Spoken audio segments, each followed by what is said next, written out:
Hello mga boss idol, welcome po ulit dito sa ating munting channel Dan Mix TV. At kung naalala nyo mga boss idol, yung unang na-post ko patungkol dito sa sa saksakan na to.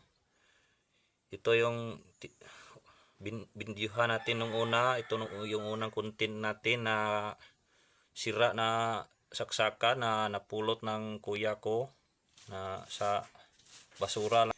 Sira na talaga to mga boss idol, at ito yung sinasabi natin na ating subukan nating ayusin kung maayos pa natin.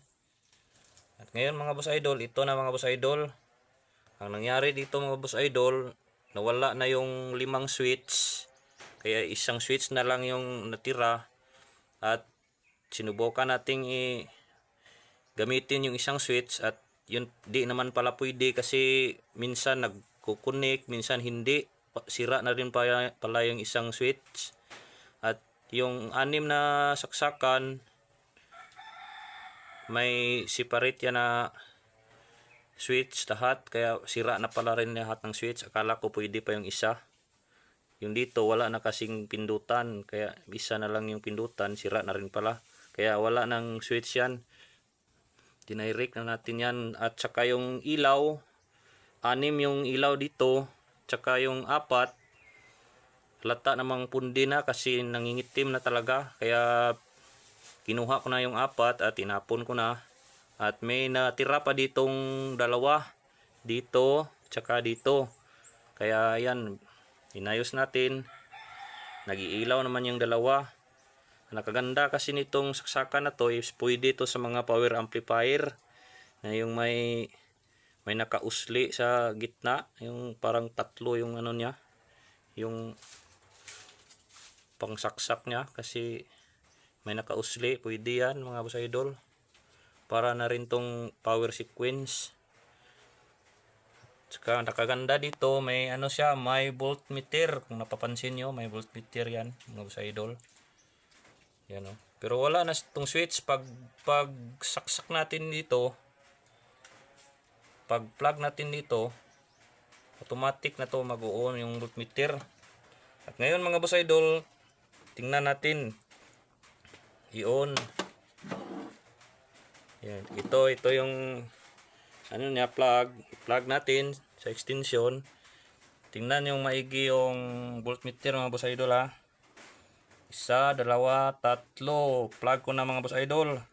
It removes dead skin and blemishes, O yan mga boss allowing idol, new skin cells to dominate, making it Pumalo smooth, siya sa whiter, radiant, 220. and younger looking.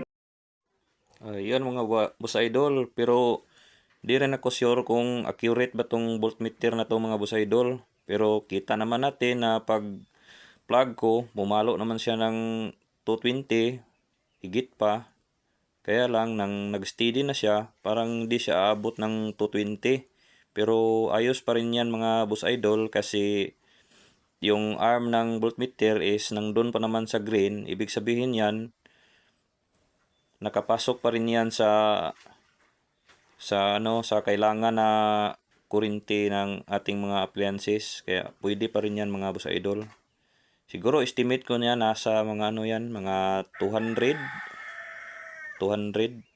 Hindi abot ng 220, pero ayos pa rin yan. Pasok pa rin yan sa standard na kailangan nating mga appliances mga boss idol. At pakita ko lang yung light indicator mga boss idol. Yung 2 ayos pa yan sa baba, at saka yung isa naman dyan kasi yung 4 niyan is napundi na, kaya tinapunan natin. Kaya 2 lang yung Kaya lang mga 2 boss lang idol, yung ito ayos pa. nakauna yan mga boss idol. Gumagana na yung voltmeter. Tapos ayun na, tinisting ko na, tumunog na nga yung maliit na radio. Ayan. Tapos ngayon mga boss idol, unplug ko na naman mga boss idol. Oh, di ba?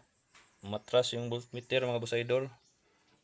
At ibig sabihin nun mga boss idol, kahit wala na tayong switch, kahit kulang na yung ating light indicator, kulang ng 4, ayos pa rin yung saksakan mga boss idol. Nagamit pa rin natin, at yung voltmeter ayos pa rin naman. Yan lang mga boss idol.